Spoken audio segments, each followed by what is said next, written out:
Olá, começa a partir de agora mais um programa Rede de Olhares aqui pela UX TV, canal de identidade e também parceira do canal Futura. Hoje nós estamos no formato Rede Cabeças para falar sobre um problema que atinge 18 milhões de brasileiros, é a ansiedade.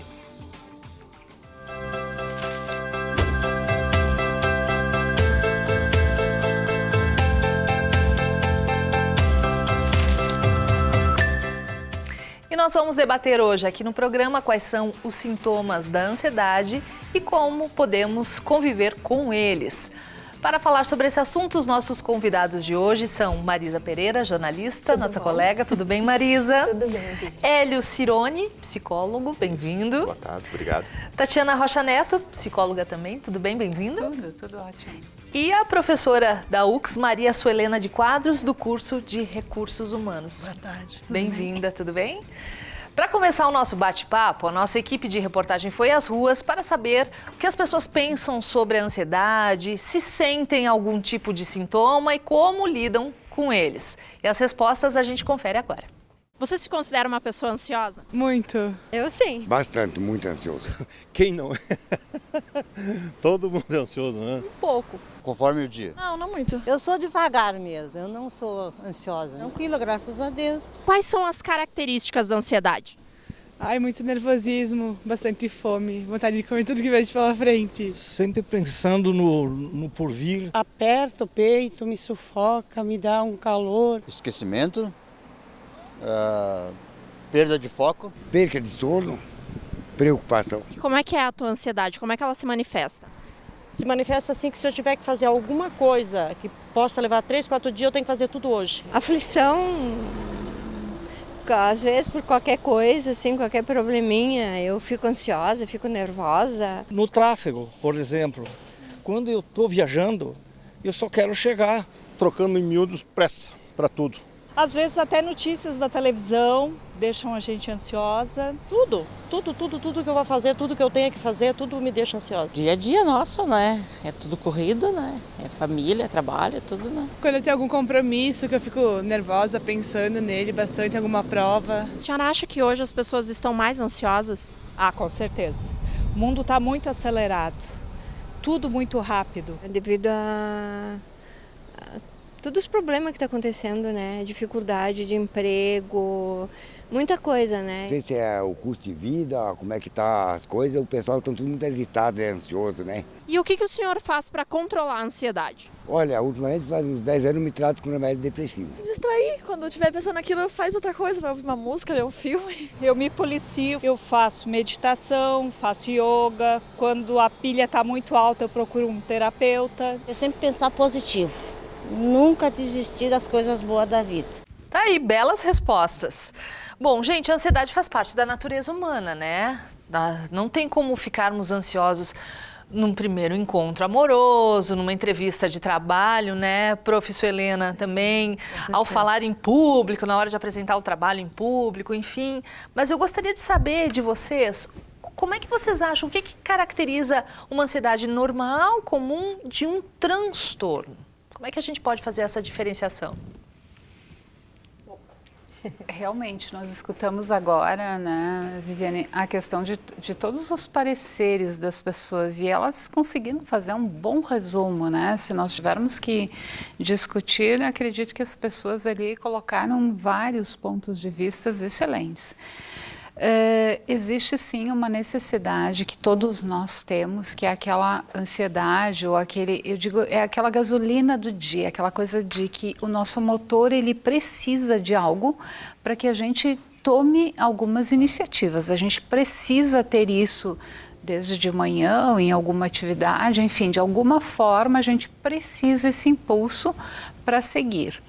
No entanto, isso tem um tempo, né? Um tempo, uma quantidade, uma forma de se estabelecer. No momento em que isso começa a nos atrapalhar, enquanto convivência conosco e com o outro, começa a nos gerar sofrimento, começa a nos impedir de realizar algumas situações, ou começa até fazer com que a gente não tenha resultados, no mínimo satisfatórios, qualquer atividade que a gente esteja desenvolvendo, a gente já está falando em alguma situação que deve ser olhada. Ou seja, não necessariamente um transtorno, mas sim alguma coisa que pode estar num limite de. Então é bem importante, eu costumo usar muito uma sinaleira, assim, sabe? O verde, o amarelo e o vermelho. Quando o verde, ok, a ansiedade está fluindo, vamos lá e seguimos. Quando a gente começa a identificar o amarelo, e a gente vai poder falar sobre esse tom amarelo, opa, o que está acontecendo comigo? É hora de eu parar e ver o que está acontecendo para que eu possa voltar ao vermelho. Isso aqui é bacana, a gente consegue, em algumas circunstâncias, voltar ao verde, e não seguir ao vermelho. Isso é fundamental para quando a gente tenta identificar a ansiedade. E o que é, né, a ansiedade? Tem isso também. Quem é que consegue definir a ansiedade? Porque ela é um estado muito difuso, ela é um estado em que a gente não consegue pegar a ansiedade, está aqui.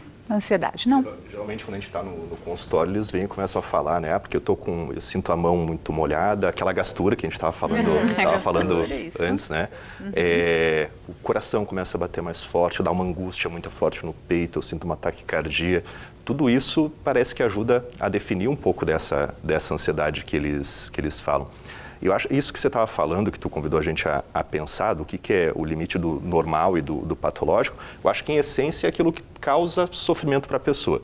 O que vai nos fazer passar do amarelo para o vermelho é quando a pessoa começa a falar que eu travo, eu não consigo sair mais de casa, eu não consigo apresentar um trabalho, eu não consigo me relacionar com pessoas, ou simplesmente quando eu vejo um bicho ou alguma situação que para outras pessoas passa completamente batido, eu travo.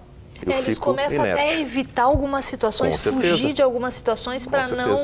Para evitar acidentes. Às vezes a gente está a gente é exposto, é bombardeado a todo momento, né? A jornal, a notícia, aquelas situações onde a violência do cotidiano é levada ao extremo e as pessoas assistindo aqueles programas, às vezes passam para os filhos, né? Olha, não fica até tarde. Lógico, tem uma preocupação de mãe, né? Não fica até tarde, mas tem aquela coisa de que se a pessoa vai e tu não está no celular a qualquer momento dando, olha, tô bem, vou chegar daqui a pouco, ou te ligo daqui uns 15 minutinhos, quem está do outro lado aguardando, ansioso, não consegue funcionar, não consegue operar, não consegue fazer suas coisas porque está muito preocupado com o que vai acontecer com o outro. Uma definição de ansiedade que eu escutei uma vez que eu achei muito bacana é que a ansiedade, em última análise, ela seria o medo da morte, o medo inconsciente da morte, porque é a única certeza que a gente tem é que a gente vai morrer um dia. Só que eu não acordo todos os dias pensando, bom, hoje eu vou morrer, né? Então eu vou trabalhar porque eu vou morrer atropelado, né? Não é bem assim que funciona. As pessoas, elas vivem para construir coisas, para construir relacionamentos, enfim, para tentar ter uma vivência minimamente satisfatória. E esse medo da morte, ele fica ali comendo um pouquinho, de uma maneira mais inconsciente, nos impulsionando para viver, nos impulsionando para sair da cama, para trabalhar, para nos relacionarmos. Mas é ele, por outro lado, que às vezes causa um pouco de sofrimento por eu não conseguir realizar algumas coisas e aí está no sinal amarelo ou está no sinal vermelho. Viviane, você colocou a questão do ambiente profissional, da entrevista de emprego, né? Eu falo sempre para os nossos alunos que a gente encontra vários com esses perfis de ansiedade, até para apresentar um trabalho simples em sala de aula, que gela a mão, seca a boca. Tem meninas que chegaram a passar mal em função de ter que apresentar um simples trabalho, de tamanho grau de ansiedade. A gente orienta, direciona para algumas técnicas, enfim, como respiração, como uma concentração de respiração e também de autoeducação, tipo, eu vou superar, coisas também que a gente precisa botar limites na gente mesmo, não é verdade? A gente não pode também se deixar levar pelas questões.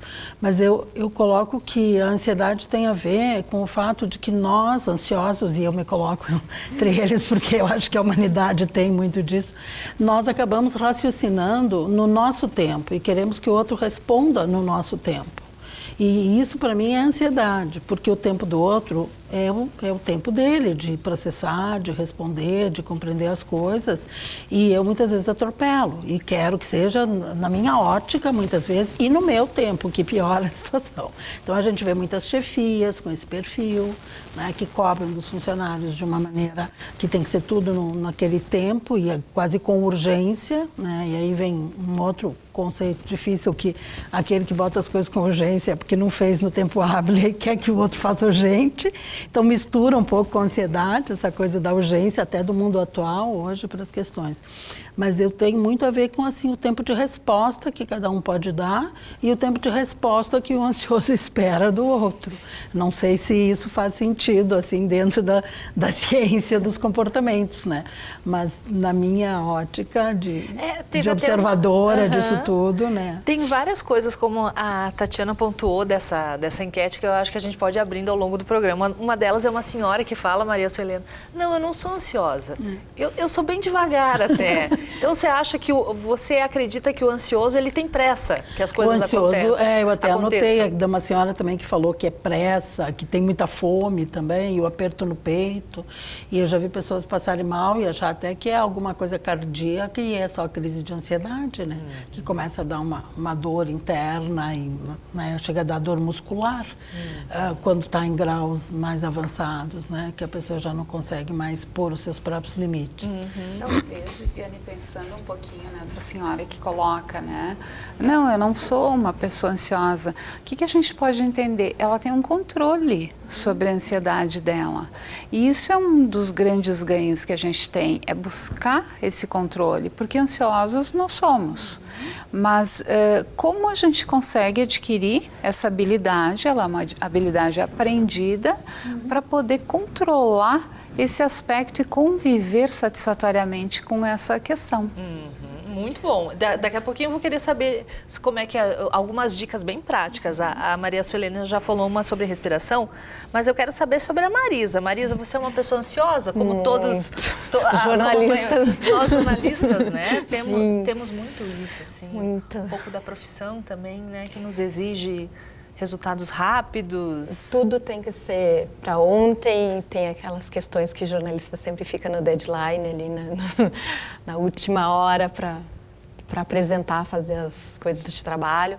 Mas eu sou ansiosa no dia a dia, na vida, nas coisas, no trânsito. Reflete muito isso do tempo do outro. Mas vamos, então não tenho tempo a perder, vamos lá. Realmente não respeito o tempo alheio, mas é muito essa coisa.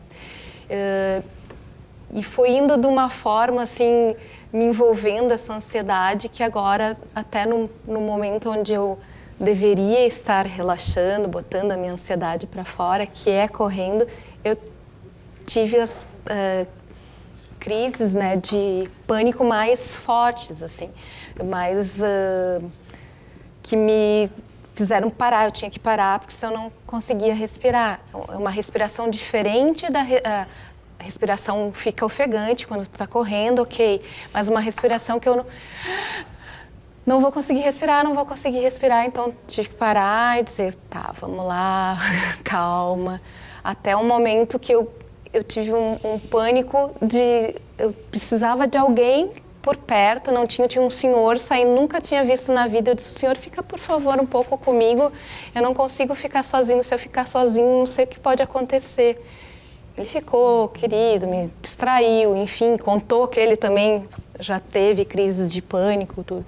Então essas coisas que passam do limite de controle é que incomodam mais, eu acho, da ansiedade, da menina de comer demais, eu de não conseguir respirar, essas coisas aqui são Marisa, incômodas. E você decidiu fazer uma coisa bastante corajosa, assim, que é colocar isso nas redes sociais, abrir o teu coração mesmo. Sim. Como é que foi o resultado das pessoas? Porque a gente se identifica muito com a tua história, porque eu acho que todos nós, como a Tatiana colocou também, somos em algum momento da vida mais ansiosos, já tivemos crises de ansiedade, isso é bastante normal, né? Sim.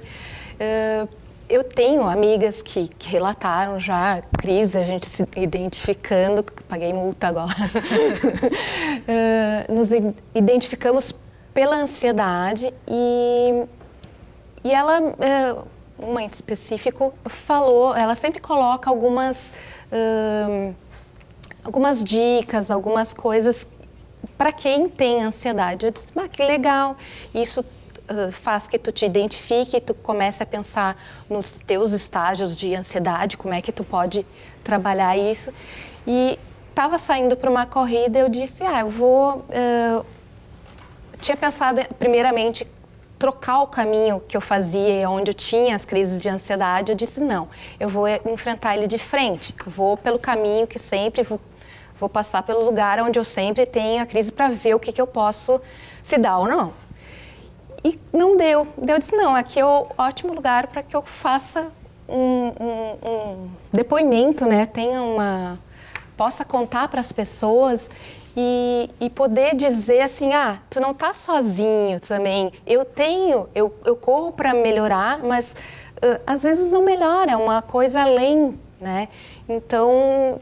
Eu disse, não, eu vou fazer o vídeo, fiz o videozinho, muita gente disse, que legal, não, força, continua. E teve muitas amigas que vieram falar depois que elas também queriam dizer assim,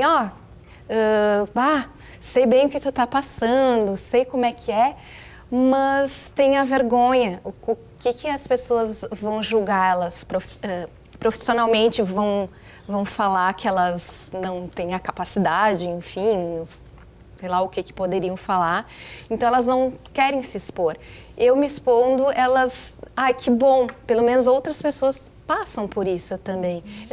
Na medida que eu puder servir de exemplo, eu também tenho, vamos falar, vamos trocar, né? Eu acho que ajuda a diminuir ou ajuda a trabalhar, né, nas outras pessoas essa coisa tão ruim que é, né? Você não é única, né? Sim, não é quebra um tabu, você que sofre com isso. Hélios, pois é, existe a vergonha da pessoa que se considera ansiosa ou que tem algo mais grave como uma síndrome do pânico.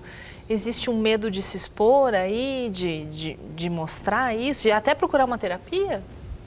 Não sei se vem a ser uma vergonha, né? Se a pessoa ela se sente excluída. Eu acho que é um sentimento de estranheza, de talvez inoperância por não saber o que fazer com aquilo que está sentindo, que é o que a gente estava falando antes de comentar sobre algumas técnicas, de trabalhar um pouco questões seja de yoga, seja de relaxamento, seja de medicação, seja de psicoterapia, a maneira como a pessoa vai fazer para tratar aquilo.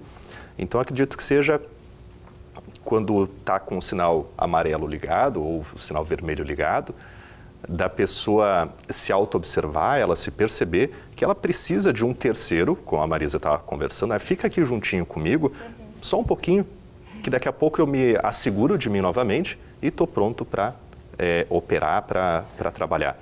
Então, quando eu começo a me dar conta de que coisas que eu fazia normalmente antes, ou situações que eu não tinha medo, ou que eu não tinha um pavor, ou não tinha uma angústia anteriormente, e que a partir de um trauma, a partir de algum evento específico que me machucou, que me marcou, eu comecei a ter esses sentimentos, esses sintomas, é bom procurar algum tipo de apoio, de algum tipo de auxílio, para poder ficar funcional de novo, sozinho, ou de repente trocando ideias com outras pessoas, para poder se compreender melhor, para trabalhar melhor consigo mesmo. Tatiana, existe alguma relação entre a ansiedade e a depressão? Sim, existe. Nós trabalhamos as duas muito juntas, né? Exatamente, é uma linha muito, muito tênue. Inclusive tem autores, né? Tem psiquiatras que caracterizaram o século passado, o século da depressão, e este o século da ansiedade. A caracterização no final do outro século e nesse já no início. E o que se observa hoje, e isso me parece muito sintomático, há um tempo atrás não se percebiam crianças ansiosas.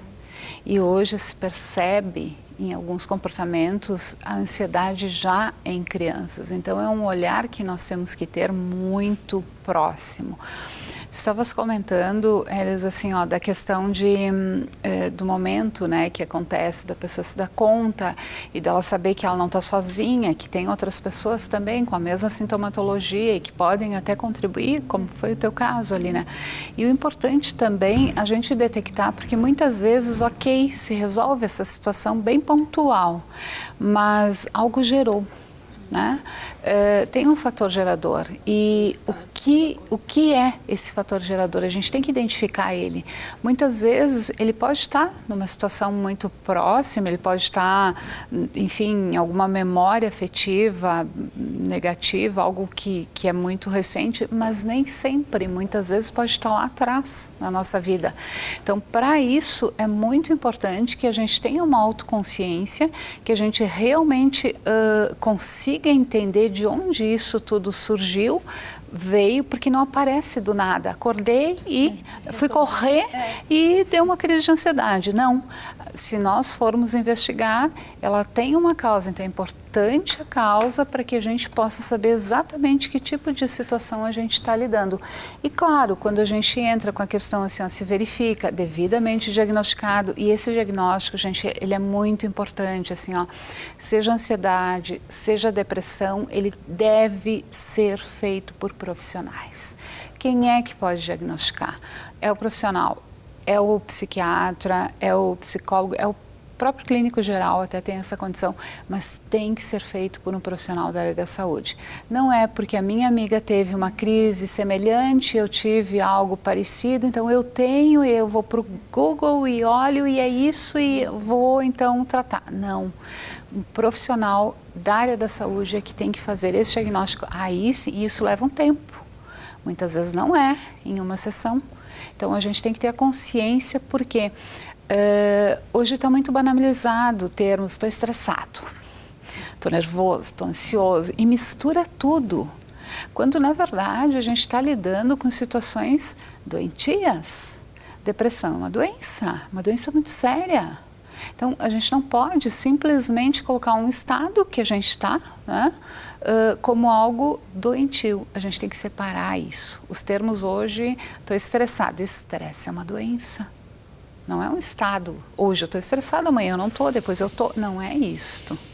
Então, a gente tem que cuidar um pouquinho com essa terminologia também. Queria saber de vocês a opinião, porque o Brasil tem uma das maiores taxas de ansiedade do mundo, segundo a Organização Mundial de Saúde. O que vocês acham que gera isso? Alguém falou ali na enquete do outro bloco a questão da economia, da crise. Será que nós vivemos num país aí que está nos ajudando a ser mais ansiosos a cada dia? Eu acho que esses fatores econômicos e também do alta taxa de desemprego que a gente está passando em todo o Brasil, em especial aqui na região da Serra que ainda se mantém, tem sim um caráter que implica em deixar a gente mais ansioso, mas depois eu deixo para a Maria Suelena comentar um pouquinho. Da parte da psicologia, eu acredito um pouquinho daquilo que a Tatiana estava falando, né, do século XXI, a ansiedade estar mais em voga. A gente observa um pouquinho as organizações familiares, elas estão um pouco diferentes. A gente tem um número maior de famílias com ausência da figura paterna. Não tem alguém que faça a substituição dessa figura, né? Alguém que represente esse pai ou consiga. Não precisa ser necessariamente um papel de um homem, mas uma figura que represente esse pai e que possa dar um corte, que possa dar um limite para essa criança. Isso não é agora do século XXI. É a minha geração lá da década de 80, o pessoal da década de 90, que agora está tendo a colheita desses reflexos de uma necessidade de uma gratificação mais imediata. Então, aquilo que a Suelena estava conversando anteriormente, que eu estou ali na entrevista, eu estou no celular, eu quero uma resposta mais imediata, não consigo ficar esperando, eu posto uma foto no Instagram, eu já quero ver milhares de likes. Ou daqui a pouco você coloca lá um texto no blog e ninguém comenta os meus textos, né? E o coração já começa a palpitar. Isso já gera uma ansiedade, um estupor assim, que a pessoa pode ficar congelada. E às vezes é algo que é um pouquinho natural de sentir, como a gente estava conversando lá no início, mas que são elementos que a gente tem que pensar lá na clínica e que podem estar influenciando nessa evolução da ansiedade e para a pessoa começar a pensar em como ela se organizar também para tentar diminuir um pouco disso. Hoje a gente tem um tempo muito escasso, né? Às vezes a gente dorme 5, 6 horas por dia e sai de manhã de casa 7, volta só 10, 11 horas. Tem muito pouco tempo de convivência de família e a nossa agenda ela é muito apertada. Tem muitos eventos que eles são importantes, que eles são circunstanciais, outros são mais urgentes. E é importante eu conseguir planejar para eu conseguir me organizar um pouquinho melhor do que isso. E aí eu consigo talvez ter uma sensação de controle dessa ansiedade, uma sensação de controle sobre esses eventos. Talvez organização seja uma palavra e planejamento, 2 palavras-chave para ajudar a controlar, uma sensação de controle sobre esses eventos que podem gerar mais ansiedade. Maria Suelena, se nós estamos vivendo num ambiente de trabalho inseguro, sabemos das altas taxas aí de desemprego, a questão da crise econômica, será que isso nos torna mais ansiosos no dia a dia? Daqui a pouco a gente está estourando com os colegas aí, sem nem saber direito por quê? Torna mais ansiosos e também há uma pressa generalizada em termos de competitividade hoje no mundo. As empresas enfrentam uma competitividade acirrada, enfrentam escassez de recursos de poder aquisitivo, então é uma disputa muito grande pelo cliente, pelas metas, pelos resultados. E isso acaba impactando os colaboradores de uma organização. O medo da perda do emprego, que hoje é um risco muito grande. A questão também do perfeccionismo que se exige muitas vezes, da ideia de que você tem que ser perfeito e tem muito hoje as gerações mais jovens que foram criadas também com muitas iniciativas dos pais para qualificá-los desde cedo. A questão de fazer o inglês, de fazer uma música, de estudar no contraturno, no turno. Tem uma super agenda, Tem né? uma super agenda e também o jovem hoje tem muita pressa de subir na carreira, por exemplo, né? Há todo um problema organizacional relacionado às gerações mais jovens que entram nos locais de trabalho e querem ver resultados logo, querem ver reconhecido o seu trabalho logo, querem muitas vezes espaços na hierarquia e não tem, a não ser que saia alguém, porque não é assim tão rápido para criar espaços de carreira dentro de uma instituição. E aí surge também a questão da autogestão de carreira, que hoje é fundamental. E aí o indivíduo se vê prensado por tudo isso. Ele tem que pensar como que ele quer a vida dele, ele quer sucesso, ele quer o que a mídia mostra que ele pode ter, que é os bens de consumo e todo o resto, e isso não está vindo no tempo em que ele se propôs. Ele não está se sentindo com sucesso ou com resultados satisfatórios, pelo menos. E aí começam a muda de emprego, não fica muito tempo numa instituição ou começa a pressionar por cargos ou por mais salário. Isso tudo são comportamentos ansiosos na minha visão, digamos, de leiga em termos da questão saúde, né? São comportamentos ansiosos que são tanto estimulados pelo contexto geral que a gente vive, quanto pela própria necessidade das empresas, da pressão das chefias por conseguir mais com menos, como a gente costuma colocar no ambiente organizacional, a questão de mais produtividade, com o mesmo quadro de pessoal, ou redução de quadro e mantendo os lucros crescentes, o que ainda é mais desafiador. E tem pessoas que lidam melhor com isso. Tem jovens hoje que adoram o desafio, outros não conseguem, outros congelam na frente do desafio ou tem outros tipos de problemas. A gente tem tido doença cardíaca cada vez mais jovem, a gente tem tido problemas de afastamento do trabalho por N motivos, que não são nem diagnosticáveis muitas vezes, mas a pessoa está mal, né?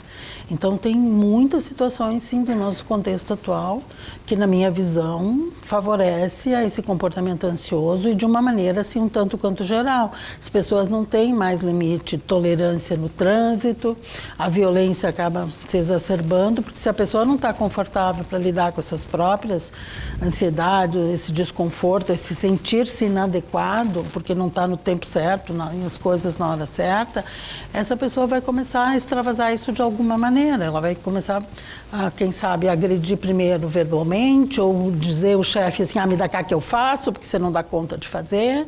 E isso tudo vai criando vários outros reflexos nos comportamentos, até o ponto de chegar no nível de violência que a gente tem visto, que também está sendo associado a essa questão de que as pessoas não estão tendo talvez um mundo idealizado que não foi possível conquistar e que daí gera todo esse processo, né?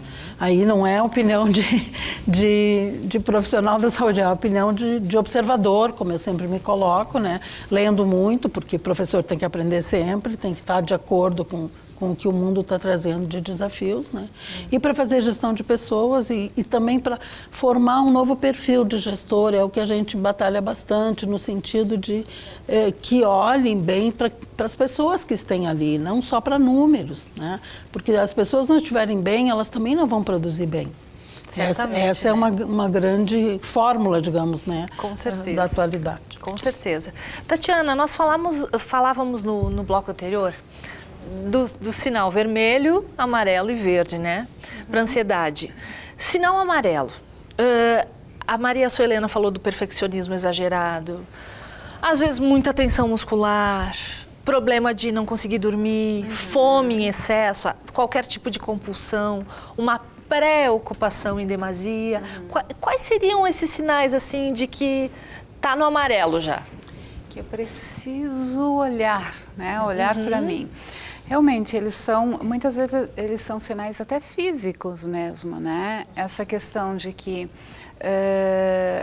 eu excessivamente me frustro com algumas coisas, às vezes coisas muito simples, né? Aí eu começo a olhar os meus trabalhos em si, eu consigo finalizar? Não consigo.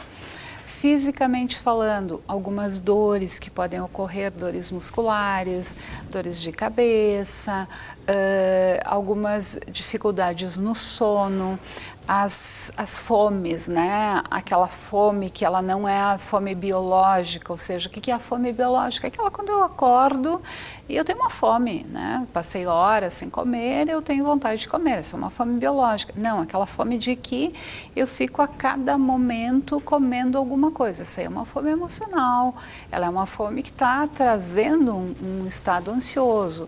Obviamente a pessoa começa a ganhar peso, a pessoa que ganha peso, né?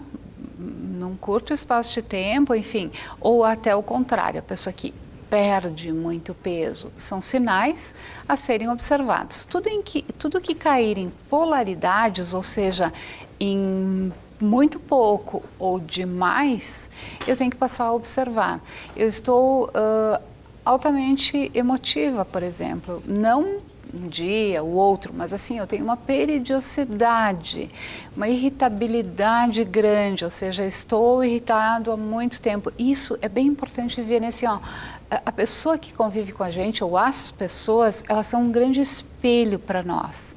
Às vezes eles nos dizem assim, nossa, mas ultimamente tu anda muito irritado. Não, pera lá. Quando é esse ultimamente? É desde ontem? Desde quando tu está me percebendo assim? Nossa, sei lá, desde o Natal eu acho que tu está assim, né? É grávida, é grávida. Então, assim, já é tempo, né? Então, eu tenho que contar isso. O tempo, o quanto isso acontece e o que está acontecendo. Principalmente os sinais físicos, eles gritam muito. Aí é a hora da gente parar, né? Opa, tô no amarelo. Então, deixa eu ver o que eu faço aqui. Liga o sinal, né? Liga o sinal de alerta. Hélios, vamos complementar? Quais sinais são esses do amarelo aí? Você concorda com o que a Tatiana colocou? Concordo. Acho que uma coisa que a gente não falou muito, às vezes, são os pensamentos mais persecutórios, né? Que invadem a cabeça da gente e é o que às vezes fazem a gente tirar o foco do trabalho, né? Porque eu estou com milhares de preocupações de casa e aquela coisa de deixar o pessoal do lado e ter o profissional, às vezes no ambiente de trabalho, tenho preocupações pessoais que me invadem, que me perseguem e que eu estou ali preocupado. Às vezes é uma conta para pagar, às vezes é um relacionamento que não deu certo, é a briga, é a fila do supermercado quando eu vou chegar e tudo isso me preocupa durante o dia, eu não consigo construir, eu não consigo trabalhar ao longo da minha carga de 6, 8, 10 horas a carga que for. Então pode-se refletir um pouquinho com esses pensamentos que parecem, se a gente for fazer uma analogia a uma copa de uma árvore, é o tronco, um pensamento master ali, aquele sintoma raiz que a Tatiana estava falando, e que depois vai se ramificando em galhos, e esse galho dá outro pensamento, e dá outro pensamento, e dá outro pensamento, até que a pessoa se perde e ela trava. Ela não consegue mais evoluir.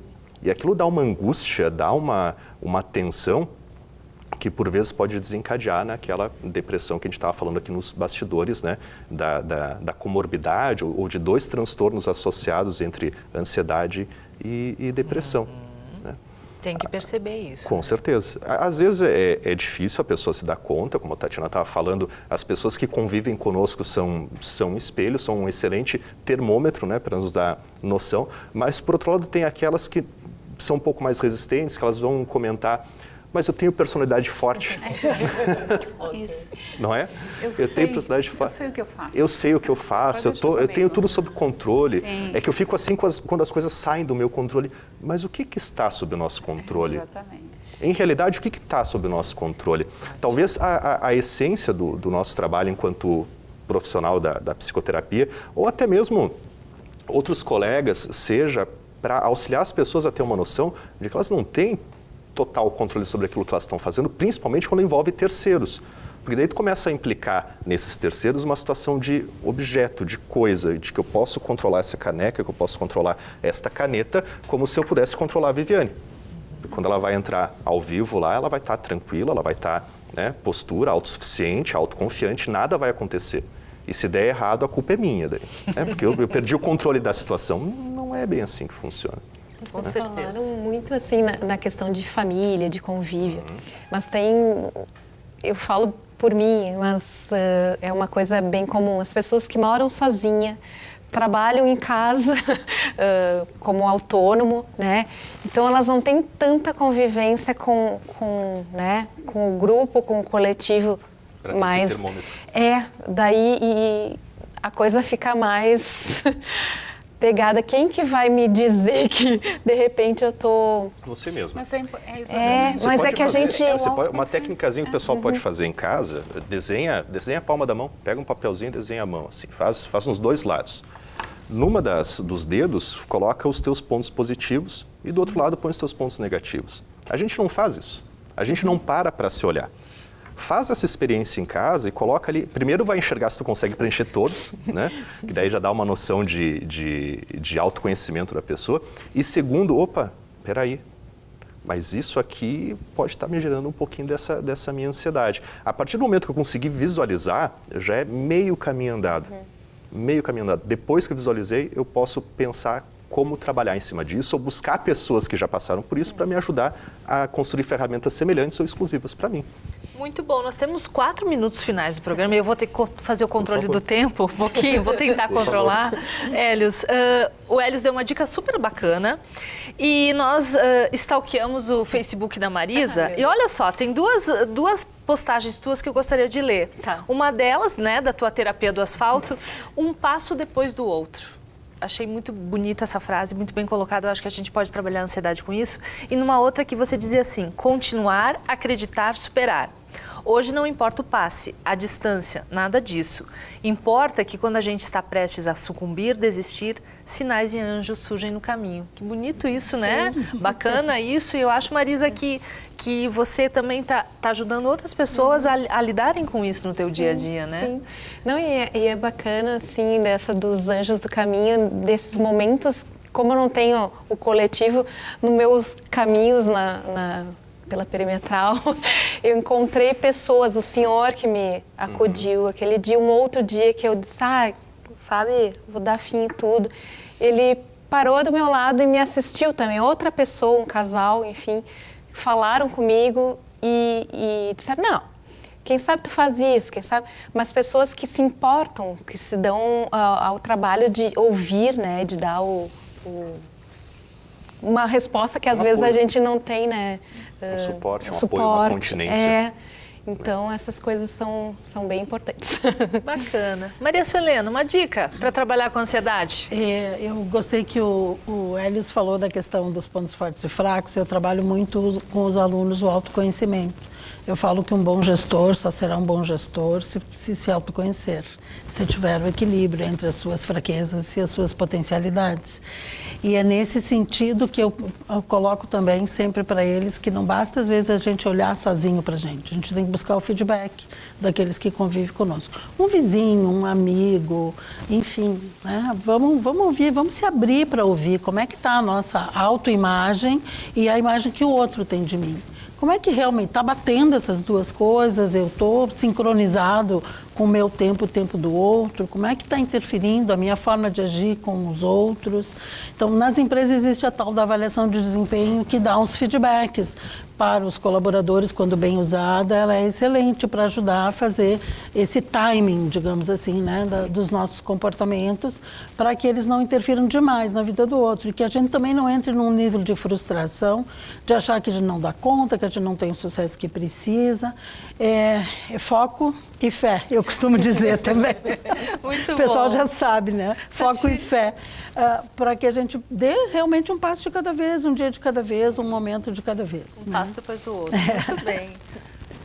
Tati, palavras finais. Vamos lá. Eu acredito que a pessoa tem que se dar um tempo para si diariamente, né?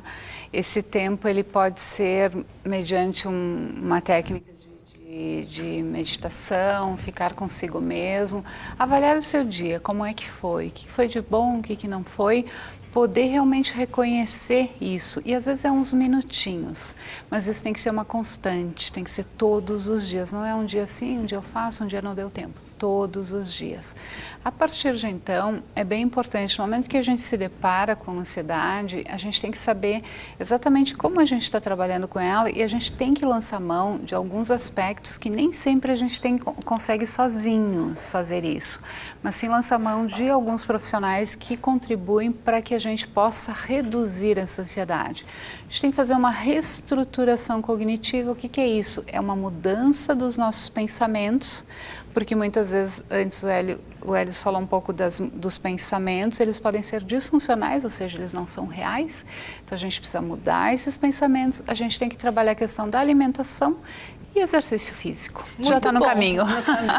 E um papo muito gostoso aí. Eu acho que vocês ajudaram muito a diminuir a ansiedade do pessoal que está em casa. Esperamos que sim. O Rede de Olhares de hoje vai ficando por aqui. Agradecendo muito aí a sua audiência e nós nos encontramos numa próxima. Até mais.